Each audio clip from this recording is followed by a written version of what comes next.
Mes frères, écoutez, je viens d'entendre un témoignage ici. De cette femme ici. Faites attention, vous savez. Parfois, on pense qu'on comprend le monde spirituel. Parfois, on pense qu'on a déjà tout entendu, qu'on sait ce qui va se passer. Mais l'histoire de cette femme ici m'a choqué. Je suis impressionné. C'est juste pour que vous compreniez. Il y a eu un moment dans sa vie où elle traversait tant d'épreuves, tant d'abus, tant de mauvaises choses qui lui arrivaient, qu'elle a consulté une sorcière, puis la sorcière lui a lu les lignes de la main. Sauf que, tout à coup, alors qu'elle révélait beaucoup de choses que seule la jeune femme connaissait, soudain, la femme s'est arrêtée. Sous le choc, les yeux écarquillés, elle a dit « Je ne peux pas continuer. » Si tu savais ce que je vois derrière toi, elle disait ça à la jeune femme. « Frère, je suis impressionné.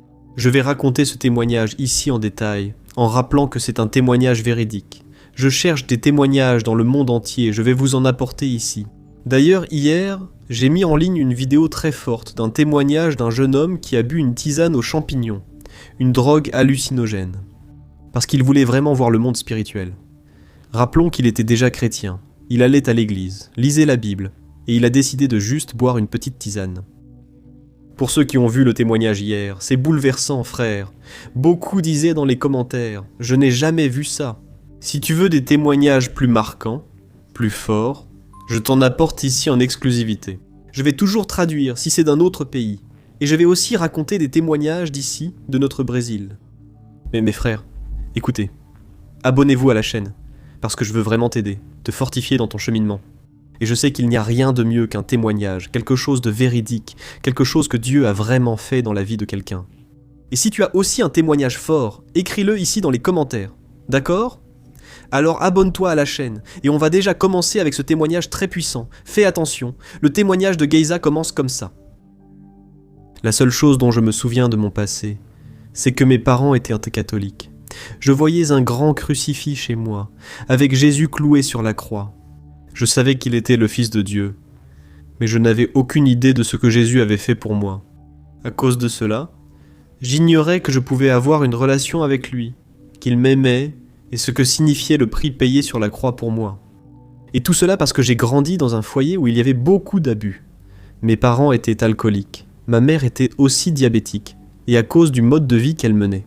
Quand je suis né, les médecins ont dit que je n'avais que 3% de chance de survivre, et pour vous donner une idée, je suis né avec une hernie, et avec un seul rein.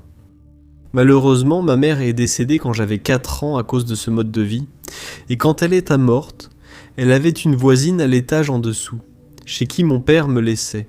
Ma mère allait à l'hôpital et cette voisine a fini par emménager chez nous. Et à l'époque, je ne comprenais rien à ce qui se passait.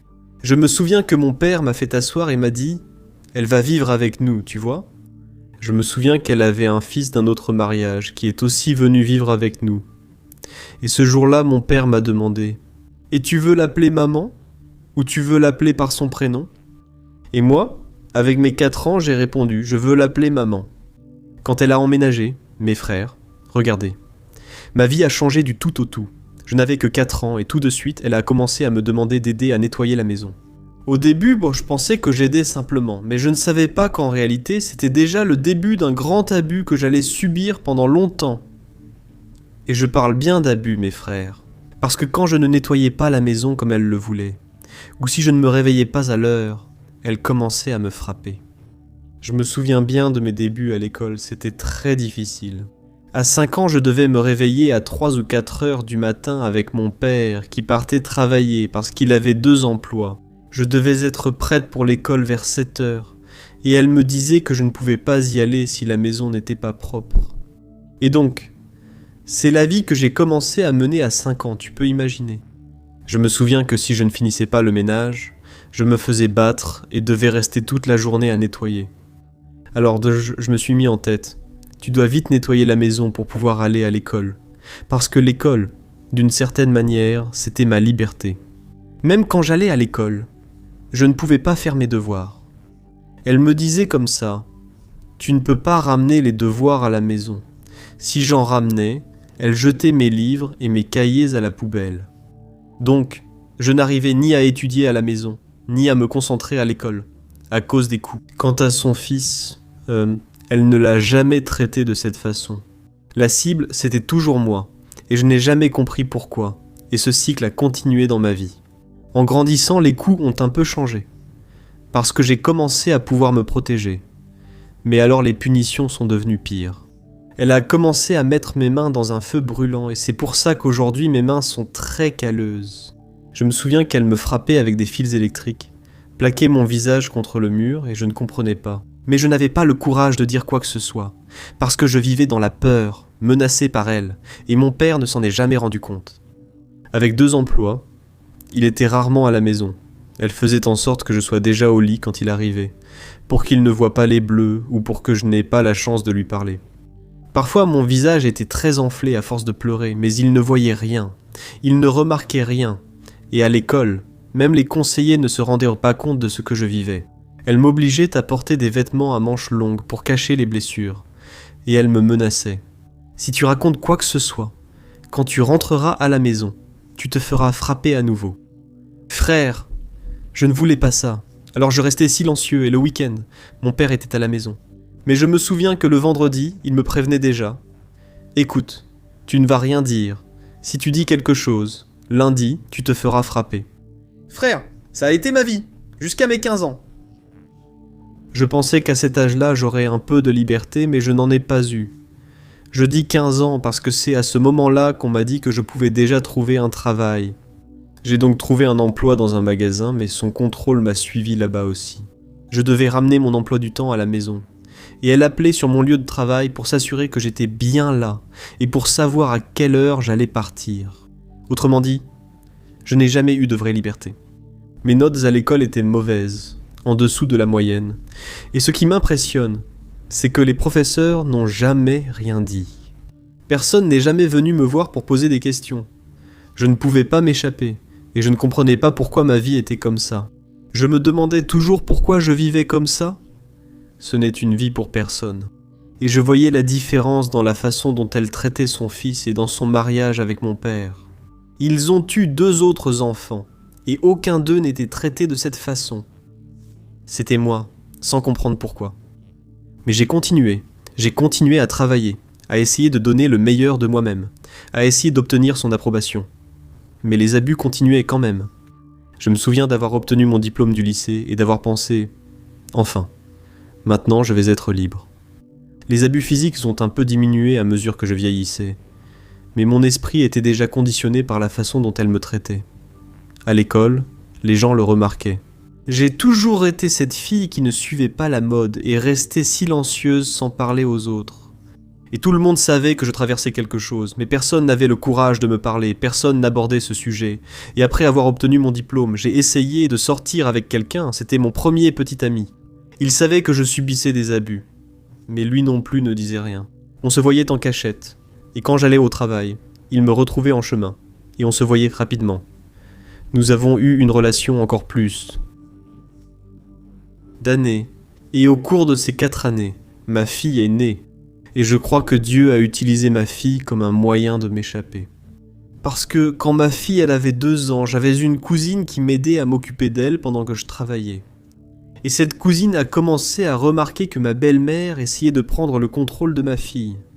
Elle me disait « Laisse, je vais m'occuper de l'enfant et toi, tu vas nettoyer la maison. » Alors ma cousine m'a appelé et m'a dit « Écoute, j'ai remarqué que ta belle-mère ne veut pas que je m'occupe de ta fille. Mais c'est toi qui me paies pour ça. Donc, je ne trouve pas ça juste, ce n'est pas normal. » Elle a continué en disant « Elle donne des choses bizarres à manger à ta fille, et je n'aime pas ça. Il se passe quelque chose, mais ne dis pas que c'est moi qui t'ai raconté, d'accord ? » C'est là que j'ai commencé à réaliser. J'ai compris que ce schéma d'abus revenait, et je me suis dit que ça ne pouvait pas arriver encore une fois. À la même époque, son fils, mon demi-frère, a commencé à me mettre la pression. « Tu dois payer plus de loyer. Maintenant, tu as une fille. Donc tu utilises 2 fois plus d'eau, 2 fois plus de nourriture. » J'ai répondu que je ne pouvais pas. Parce que si je prenais 2 emplois, je n'aurais pas de temps pour ma fille. Donc ce n'était pas juste. C'est là que j'ai compris que je devais prendre une décision concernant mon travail. À la boutique, j'avais une collègue qui traversait un divorce, et je lui ai raconté certaines choses de ma vie. Elle m'a proposé d'habiter avec elle, parce qu'elle avait besoin de quelqu'un pour l'aider avec les dépenses. Et j'ai saisi cette opportunité, et je me suis dit que c'était ma seule issue. j'allais tenter ma chance. Je ne voulais pas que ma fille traverse ce que j'ai traversé. Et bien sûr, je n'avais pas le courage de me battre pour moi. Mais pour ma fille, je l'ai eu. J'avais déjà prévu de déménager avec ma collègue. Alors j'ai commencé à emballer mes affaires petit à petit, sans rien dire à personne. Et je me souviens parfaitement du jour où j'allais déménager. Ma collègue allait venir m'aider, c'était un week-end. Je n'avais jamais parlé à Dieu, car je le tenais responsable de la mort de ma mère. Et jusqu'à ce moment-là, comme je l'ai dit, j'affirmais à tout le monde que Dieu n'existait pas, en fait je le détestais. Alors, par peur de partir, j'ai fait cette prière dans le coin de la chambre avant de m'en aller. Et j'ai dit comme ça, « Dieu, je ne sais pas qui tu es. Je ne sais pas si tu existes, mais si tu existes, je veux que tu m'aides. Je vais quitter cette maison, et je ne veux plus jamais retourner dans cette situation d'abus. Alors, j'ai besoin de ton aide, mon frère. C'est la seule prière que j'ai faite. J'ai pris mes affaires. Ma collègue de travail a tout emporté et je suis parti. Et je me souviens que mon père m'a demandé pourquoi je partais, mais ma belle-mère lui a dit que j'allais vivre avec le père de ma fille, ce qui était un mensonge. Alors, mon père a simplement accepté, pensant que j'étais parti de la maison par rébellion, ce qui n'était pas vrai. Je suis allé vivre avec cette collègue de travail et, au début, tout semblait bien. Elle m'aidait, on travaillait au même endroit, tout allait très bien. Mais avec le temps, j'ai commencé à remarquer certaines choses. Elle devenait un peu autoritaire, très similaire à ma belle-mère. Et pendant cette période, j'ai découvert qu'elle était attirée par moi d'une manière différente. Et à ce moment-là, sans rien savoir, j'ai commencé à vivre une relation avec elle. Cela a duré jusqu'à ce que je commence à sortir avec un homme. J'ai construit une relation avec lui, et elle le savait. Je ne pensais pas que ça la dérangerait, mais oui, ça l'a vraiment dérangée. Alors quand j'ai commencé cette nouvelle relation, elle a décidé de faire venir son frère pour vivre avec nous. Et son frère, c'était comme un garde du corps, parce qu'il surveillait quand je sortais, quand je revenais, pour voir si j'étais à la maison. Au moment où je l'ai dit, j'ai commencé à avoir peur. C'était le même schéma de contrôle qu'avant. Et une chose qu'elle me disait toujours, c'était « N'entre pas dans ma chambre, d'accord ?» Et donc, nous dormions dans des chambres séparées. Mais un jour, pendant que je faisais le ménage, elle a laissé sa chambre déverrouillée. Quand je suis entré, j'ai vu un livre de magie noire. Je n'avais jamais entendu parler de ça. Je ne savais même pas ce que c'était. J'ai ouvert le livre et je me suis dit « Qu'est-ce que c'est que ça ?» J'ai continué à lire et découvert une prière à l'intérieur. Étrange. Quand elle est rentrée à la maison ce jour-là, je l'ai confrontée. Je lui ai demandé pourquoi ce livre était dans sa chambre. Et elle a répondu « Ah, c'est ma grand-mère qui m'a appris ça. » Et elle n'a pas avoué sur le moment. Mais c'est par une amie en commun que j'ai découvert qu'elle faisait de la magie noire contre moi. Tu te rends compte ? Alors j'ai dû faire un choix. J'avais une amie avec qui je parlais, et je lui ai raconté ce qui se passait, et elle m'a dit « Ah, alors viens habiter avec moi, mes parents louent une chambre. » Et j'ai accepté. Mais je lui ai dit « S'il te plaît, tu dois m'aider, parce que je dois fuir d'ici, ils ne vont jamais me laisser partir. » Alors, on a décidé d'attendre que son frère s'endorme, et quand il dormirait, mon amie m'aiderait à jeter mes affaires par la fenêtre, et c'est ce qui s'est passé. Elle est venue. J'ai jeté mes affaires depuis le balcon. J'ai pris ma fille, et je suis parti. Ce qui est resté derrière, est resté. Je ne me suis jamais retourné. Je suis allé vivre chez cette nouvelle amie que je connaissais depuis le lycée. Je pensais que tout irait bien, mais là-bas, je ne pouvais pas laver le linge à la maison. Je devais aller à une laverie. Et lors d'une de ces visites, une femme s'est approchée de moi. Je ne le savais pas, mais c'était une médium, et elle me l'a dit. Elle a dit « Je lis les lignes de la main. Gratuitement, je peux lire ta main. » Et j'ai répondu « Bien sûr, vas-y, lis-la. » Je me souviens de cette rencontre, car j'ai pleuré. Jamais personne ne m'avait dit connaître ma souffrance. Elle a décrit ma vie, la souffrance que j'ai vécue quand j'étais jeune, et ça m'a touché d'une certaine façon. Frère, j'ai pensé comme ça. Waouh, enfin quelqu'un sait tout ce que j'ai traversé.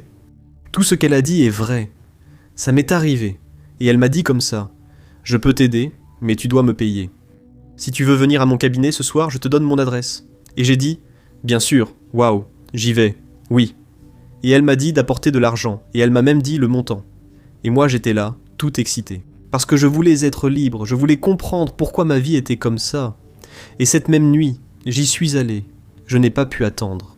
Elle a dit qu'elle allait me faire un tirage de cartes, et je me souviens d'être entré dans son cabinet. Elle a commencé à tirer les cartes, tout semblait normal. Elle continuait à confirmer les abus que j'avais subis. Elle m'a aussi dit qu'elle pouvait me permettre de parler à ma mère, qui était déjà décédée. Mais je savais que je ne voulais pas faire ça. Je ne voulais pas déranger ma mère, j'ai refusé. Donc, c'était comme ça que je voyais les choses à l'époque. Alors, il y a eu un moment où elle lisait les cartes et soudain, elle a tiré une carte. Et en la regardant, son visage s'est figé. Elle a fait un bruit de surprise et dans ma tête, j'ai pensé « Mon Dieu, elle a vu la carte de la mort. Alors c'est ma fin. » Et elle est alors restée sous le choc et m'a demandé « Est-ce que je peux te poser une question ?» Et j'ai dit oui. Elle a demandé comme ça « Tu sais qui est Dieu ?» Et j'ai répondu « Ah, j'en ai déjà entendu parler. » Mais elle a insisté « Tu connais le Dieu de la Bible ?» Et j'ai dit « Non, je ne le connais pas. » Alors elle m'a dit « Écoute, pendant que je tirais les cartes, un ange m'est apparu à l'instant, et il m'a dit que je ne pouvais pas continuer à lire les cartes. Pour toi. Parce que Dieu veut te parler. » Et j'ai pensé « Comment ça, tu connais Dieu, alors que tu es une sorcière ?» Ça n'avait aucun sens pour moi. Je me souviens qu'il y avait un rideau violet derrière moi. Elle s'est levée et a dit « Viens ici, laisse-moi te montrer quelque chose. » Je me suis retourné, un peu effrayé, et elle a ouvert le rideau, révélant environ 6 personnes assises par terre en train de manger. Et elle m'a dit « Écoute, laisse-moi t'expliquer quelque chose. Je sais qui est le Dieu de la Bible, et j'ai la pleine conviction que ce que je fais aujourd'hui est mal, c'est un péché. Mais je dois le faire, parce que dans mon pays, c'est comme ça qu'on fait, et je dois nourrir ces personnes ici. » À ce moment-là, j'ai été choqué. Elle a fermé le rideau, elle est revenue s'asseoir et elle a dit « Dieu me demande de te demander s'il peut te parler. » Dans ma tête, j'ai pensé « Pourquoi Dieu me demande-t-il cela ?» Et elle a répondu comme si elle lisait dans mes pensées « Écoute, Dieu te demande parce qu'il est un gentleman, il doit demander ta permission. » Je suis resté là pensif et confus et j'ai dit « D'accord, qu'est-ce qu'il veut me dire ?» La chose qu'elle m'a dite était la suivante « Il veut que tu saches qu'il t'aime. » Quand elle a dit ça, j'ai commencé à pleurer. J'ai pensé « Ce n'est pas vrai. S'il m'aimait, pourquoi ma vie serait-elle comme ça ?» Mais il semble que Dieu savait ce que je pensais. Parce qu'au même moment, la médium a continué en disant « Dieu a dit qu'il veut t'aider, mais il ne peut pas, parce que tu ne lui permets pas d'entrer dans ta vie. Tu ne le laisses jamais entrer. » Et c'était vrai, mes frères. Porque eu odiava Deus. Je ne pensais jamais à lui, et je ne savais pas comment avoir une relation avec lui. Et elle a continué en disant « Écoute, Dieu a dit que tu as 2 choix maintenant. Soit tu l'acceptes et tu le cherches, soit je continue à lire les cartes. Mais je ne peux pas t'aider. Si tu ne fais pas un choix, tu dois choisir soit Dieu, soit ceci. » Et honnêtement, je ne savais pas quoi faire. Et bien sûr, j'avais encore cette pensée négative à propos de Dieu dans ma tête. Et je me souviens avoir répondu « Non, je ne veux rien savoir de Dieu. Continue avec tes cartes là. » Et, à partir de là, elle a réussi à mettre fin à ce qu'elle était en train de voir. Et elle a dit « D'accord, maintenant, je peux continuer. » Parce que j'ai bien précisé que je ne voulais pas de Dieu, je l'ai renié de toutes les manières. Alors, elle a continué à lire les cartes. Et à la fin, elle m'a donné quelques potions. Des pierres, des savons, des liquides pour me laver. Et un programme pour que je me purifie. Pour que je reste loin des forces du mal et des... Elle a dit que cela purifierait ma vie et m'aiderait. Alors j'ai pris, j'ai cru, et j'ai tout fait comme elle l'a demandé, en pensant que ça allait marcher. Et avant de partir, elle m'a encore dit « Ah, et cette amie avec qui tu vis, fais très attention, tu sais, parce qu'elle n'est pas une bonne personne. Tu dois déménager de là de toute urgence. » Et honnêtement, je ne savais pas ce qui allait se passer. Mais 1 ou 2 semaines plus tard, je n'ai pas réussi à retrouver ma carte de crédit dans mon portefeuille. J'ai vérifié mon solde bancaire et il n'y avait plus d'argent, tout avait disparu. Alors j'ai appelé la banque pour signaler la fraude. Je suis rentré chez moi, j'ai raconté à ma colocataire ce qui s'était passé, elle n'a rien dit, elle a agi comme si de rien n'était. Plus tard, j'ai dû appeler la police pour récupérer mon argent, et ce n'est qu'après avoir déposé plainte qu'elle a admis qu'elle avait volé mon argent. Et c'est reparti. J'ai dû trouver un autre endroit où aller. J'ai contacté une autre amie du lycée et elle m'a dit que je pouvais vivre chez elle. Alors, j'ai pris ma fille et j'ai déménagé à nouveau. Je n'avais pas d'argent. J'ai dû retirer de mon fonds de retraite. Ma voiture tombait en panne. J'ai dû utiliser cet argent pour acheter une nouvelle voiture. Et quand j'ai emménagé chez ma nouvelle amie, j'ai découvert qu'elle pratiquait aussi la sorcellerie. Écoute, cette chose semblait me poursuivre. Je ne sais pas l'expliquer, mais grâce à Dieu. Pendant que j'étais là-bas, une amie du lycée, qui était devenue chrétienne à l'école, m'a appelé. Tout le monde savait qu'elle était chrétienne, et elle m'a dit « Hé, ça fait longtemps qu'on n'a pas parlé. Je t'invite à venir à mon église pour un événement. J'aimerais vraiment ta présence. » Elle m'avait déjà invité, mais j'avais toujours refusé. Je ne voulais rien savoir de Dieu, je disais qu'il n'était pas réel, mais cette fois j'ai dit « Ah, d'accord, je vais y réfléchir. » Une part de moi se sentait mal car j'étais impliqué dans la sorcellerie. Non seulement à cause des choses que j'avais déjà faites, mais aussi parce qu'avec cette nouvelle colocataire, j'apprenais de nouvelles choses. Et quelque chose en moi me disait que je ne pouvais pas aller vers Dieu si j'avais ces choses. J'ai réfléchi à cela, et j'ai pris une décision au fond de moi. D'accord, je vais aller à l'église, mais avant je vais me débarrasser de tout ça ici. Et la seule chose qui m'est venue à l'esprit, c'est « Je vais à l'église la plus proche, et je vais jeter tout ça, parce que je n'en veux plus. En fait, je veux vraiment connaître ce Dieu. » Je me souviens avoir tout pris et qu'il y avait une église catholique près de chez moi. Je suis entré dans l'église qui était vide, j'ai couru jusqu'à l'autel, j'ai tout jeté là et j'ai dit « Dieu, c'est toi que je veux. Je ne sais pas quoi faire, mais j'ai besoin de toi. » Alors j'ai tout laissé là, je ne me suis jamais retourné. Et j'ai appelé mon ami et je lui ai dit « D'accord, je vais à ton église aujourd'hui avec toi, frère. » Je suis allé à cet événement de l'église et j'ai finalement accepté le Christ. Je ne savais pas ce que je faisais, ni ce que cela signifiait. J'ai écouté la prédication, j'ai vu l'événement, et le pasteur a alors lancé un appel, et j'y ai répondu, mais je ne suis jamais revenu. J'ai continué à vivre mon style de vie. Je n'ai plus pratiqué la sorcellerie, mais j'ai commencé à mener une vie très débauchée. J'ignorais ce qu'était l'amour et confondais intimité et amour. J'ai perdu mon emploi et les choses ont commencé à aller de mal en pis, au lieu de s'améliorer. Maintenant, je n'avais plus d'argent, je ne l'utilisais pas avec sagesse. Ma voiture tombait encore en panne. Dieu merci. Cette même amie m'a appelé un an plus tard et elle m'a dit « Hé, nous organisons un autre événement à l'église, tu veux venir avec moi ?» Et j'ai pensé « Ah là là, il faut que j'y aille, j'ai besoin d'aide. » Alors je suis allé à l'événement à nouveau et j'ai accepté le Christ à nouveau, mais cette fois c'était différent. J'ai toujours eu mal au dos, pendant au moins 4 ans. J'allais chez les médecins et, comme je n'ai qu'un seul rein, je pensais que mes reins étaient en train de lâcher, mais les médecins disaient « Non, vous allez bien ». Je n'ai jamais compris pourquoi cette douleur était si intense. Et ce jour-là où j'ai accepté le Christ pour la 2e fois, frère, quelque chose de surnaturel a été enlevé de moi. J'ai senti un poids être soulevé. Je ne savais pas ce que c'était, ce qui s'était passé. Je savais juste que quelque chose était sorti de moi. Et à cause de cette expérience, alors, j'ai décidé de revenir. J'ai commencé à aller à l'église semaine après semaine. Et je me souviens que l'un de ces week-ends, nous avions un prédicateur invité. Et il est venu vers moi et il m'a dit « Tu sais cette douleur au dos que tu avais ? Dieu m'a dit qu'il t'a guéri. Maintenant, mes frères, je n'avais pas réalisé jusqu'à ce qu'il me donne cette parole. » J'ai commencé à réfléchir et je me suis dit « Mon Dieu, c'est vrai, regarde, je n'ai plus cette douleur au dos. » Et à partir de cette expérience, alors, j'ai continué à fréquenter l'église. Après 8 mois, je me suis fait baptiser, mais je ne savais pas par quel processus je devrais passer après le baptême. 1 heure après mon baptême, nous avons commencé à adorer le Seigneur lors de cette retraite.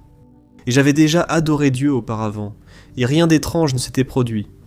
Mais après mon baptême, quelque chose a commencé à se manifester en moi pendant que j'adorais. J'ai commencé à tousser sans cesse, j'avais du mal à respirer, et j'en suis arrivé là. J'en suis venu à porter mes propres mains à ma gorge, comme si je voulais m'étouffer, au point de tomber, de m'effondrer par terre. Jusqu'à ce qu'un des prédicateurs invités, à qui Dieu a révélé ce qui se passait, dise aux personnes autour de lui « Mon Dieu, elle a fait de la sorcellerie dans le passé. » C'est ça qui se passe, frère. Ces esprits ne voulaient pas que j'adore le Seigneur. Je me rappelle qu'ils m'ont emmené dans une salle au fond, et demandé si j'avais pratiqué la sorcellerie. Et bien sûr, j'ai dû avouer que oui. Alors ils m'ont aidé lors d'une délivrance là-bas. Mais ce n'était pas la seule. J'ai dû passer par plusieurs délivrances. Aussi de la fornication que j'avais pratiquée, de toutes les forteresses que j'avais, surtout dans mon esprit. Je me souviens aussi que je luttais beaucoup avec la masturbation et la pornographie, que c'était un processus constant. Chaque week-end, c'était délivrance, délivrance, délivrance. Et je me disais, mon Dieu. Et pendant ce processus, c'était difficile pour moi. Parce que je continuais à tomber dans la fornication. Je n'arrivais pas à abandonner la pornographie. Je veillais jusqu'à l'aube à regarder des sites pornographiques. Et même pendant que Dieu travaillait en moi, je n'arrivais pas à arrêter le sexe en dehors du mariage, parce que je pensais que c'était de l'amour. Je confondais les choses. Et bien sûr, Dieu a été très miséricordieux et il a dû me remettre sur le droit chemin. Ça a été un très long processus de guérison.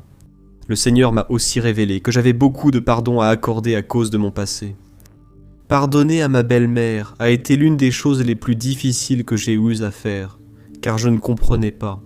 J'ai dit à Dieu, pourquoi Dieu, si c'est elle qui m'a blessé? C'est à moi de lui demander pardon. Et le Seigneur m'a dit, parce que tu as gardé tellement de colère que c'est devenu une forteresse, tu dois lui demander pardon pour toute la colère que tu as gardée. Et vous savez, frère, j'avais très peur d'elle, vous savez.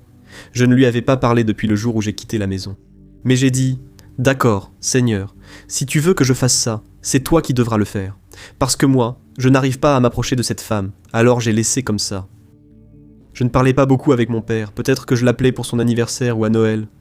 Et je me souviens qu'un jour, nous allions sortir, et je suis allé jusqu'à la maison où il habitait.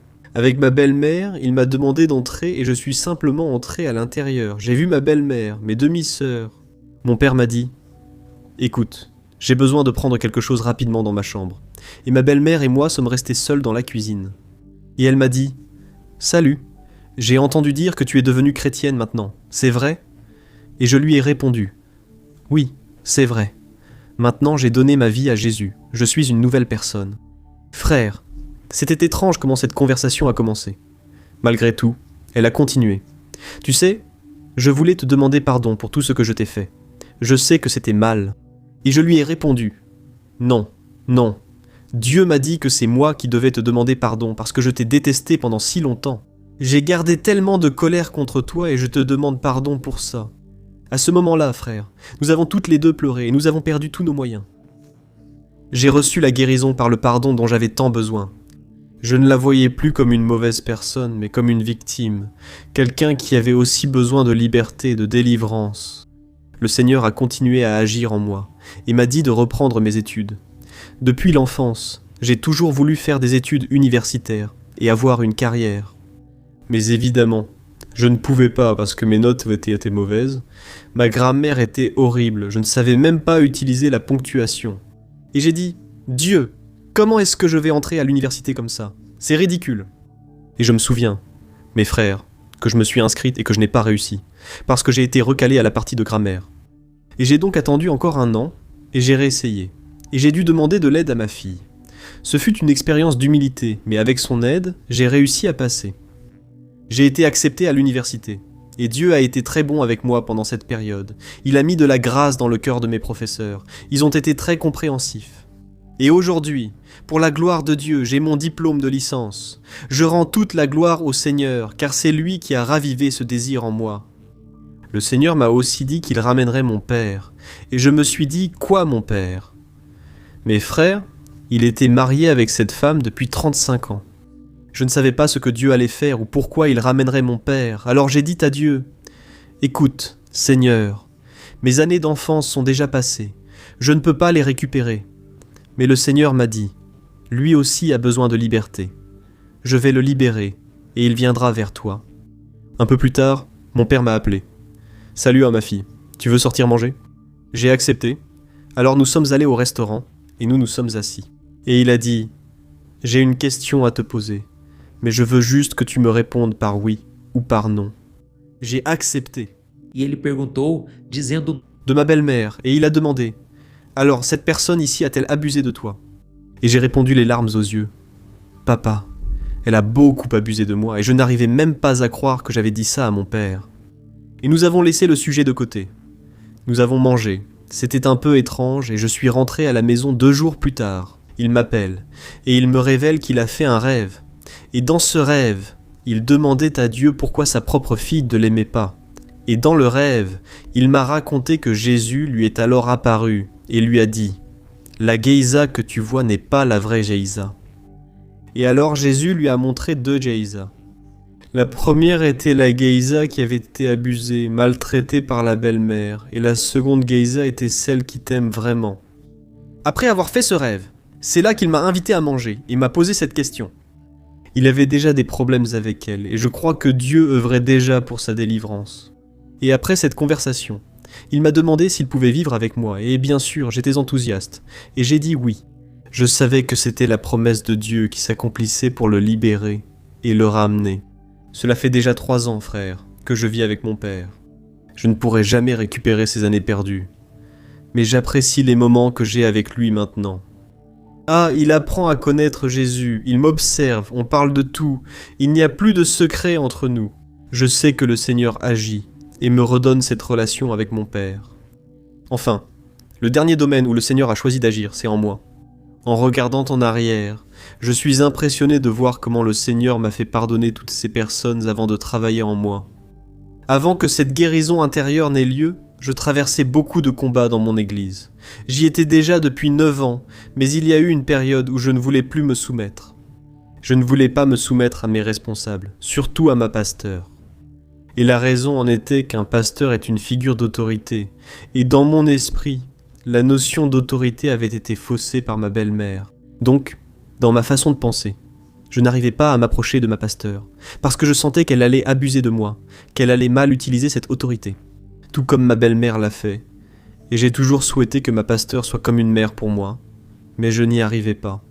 C'était un grand combat intérieur, alors j'ai décidé de partir et j'ai pensé « Ah, tu sais quoi, je vais aller dans une autre église, je n'en peux plus ici ». J'ai donc commencé à fréquenter une autre église pendant environ 6 ou 7 mois. Et là, il y avait un prédicateur invité. Et cet homme m'a parlé comme aucun prophète ne l'avait jamais fait. Il a parlé de ma vie depuis ma naissance. Et il m'a révélé pourquoi j'avais été abusé pendant toutes ces années. Frère, c'était une malédiction générationnelle. Ma mère a été abusée. Sa mère a été abusée. Mon arrière-grand-mère a été abusée. Et mon père a été abusé. Cette malédiction est venue jusqu'à moi, et s'est arrêtée ici.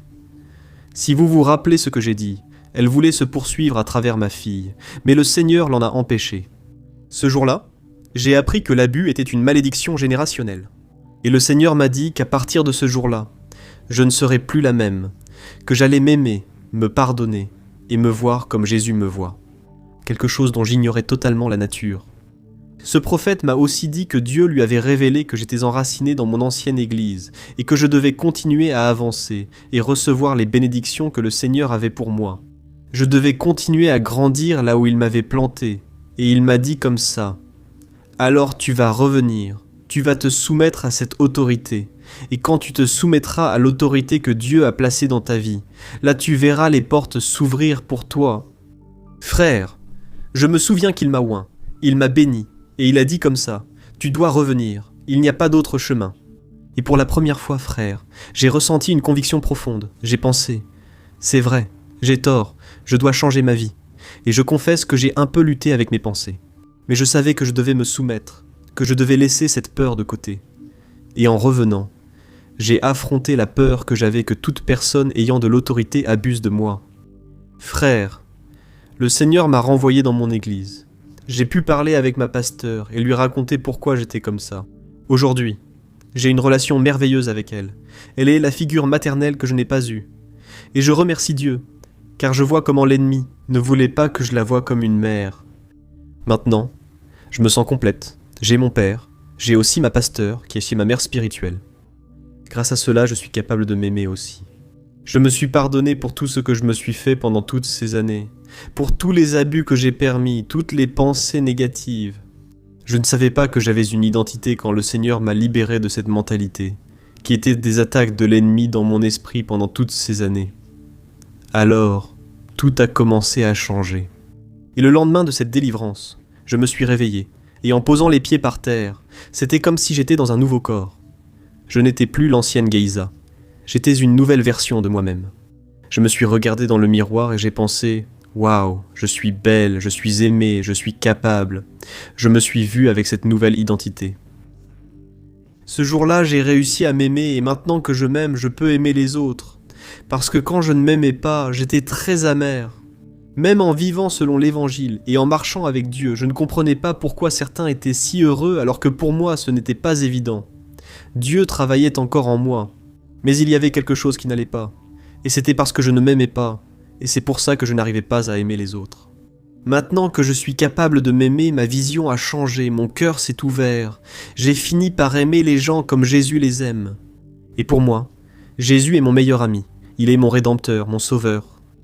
Il est venu pour tout racheter et me sauver de moi-même. Et pour toi, qui m'écoutes maintenant, et qui te sens découragé, qui te reconnaît dans mon histoire d'abus ou même de rejet de Dieu, tu es peut-être dans cette situation sans vouloir rien avoir à faire avec lui. Je sais qu'il est difficile de voir Jésus comme un sauveur en ce moment. Je sais que tu peux être en colère, comme je l'ai déjà été, ou te sentir mal aimé et non désiré, ou te demander pourquoi ta vie est ainsi. Mais la seule réponse que je peux te donner, c'est Jésus de Nazareth. Le seul chemin, c'est le Christ. C'est pour cela qu'il est mort pour nous, afin que nous puissions avoir la vie, la joie, la paix et la rédemption par lui. Cela peut prendre du temps, mais si tu invoques Jésus, même si ce n'est qu'une prière simple, il viendra à ta rencontre. Où que tu sois, il viendra à toi parce que Jésus est venu à moi. Je l'avoue, je n'y suis pas allé. Je ne voulais pas aller vers lui, mais cette seule et simple prière a suffi. Et alors il m'a trouvé. Alors je t'encourage à ne pas perdre espoir et à te tourner vers Jésus. Il est ton ami, ton Père, ton Rédempteur, et il est amour. Tu peux lui faire confiance, il t'aime beaucoup. Alors ne baisse pas les bras. C'est le moment pour toi d'être libre et d'être guéri. C'est la vie qu'il a pour toi. Une vie nouvelle. Alors, arrête de prolonger ta douleur, car Dieu t'a déjà donné l'opportunité de guérison par Jésus-Christ. Frère, écoutez, ce témoignage m'a vraiment marqué. J'ai été tellement touché par cette histoire, et je suis sûr que vous l'avez aussi été. C'est vraiment puissant. Je te demande donc de partager ce témoignage, d'accord ? Transmets-le à d'autres. Je vais aussi afficher ici le témoignage fort que je t'ai raconté, celui du jeune homme qui a touché à la drogue pour essayer de voir le monde spirituel. Mais il n'imaginait pas que tout cela allait arriver. C'était terrible. Frère, vous devez vraiment regarder ce témoignage, vraiment. Alors, on se retrouve dans la prochaine vidéo. Que Dieu te bénisse puissamment, je t'embrasse bien fort.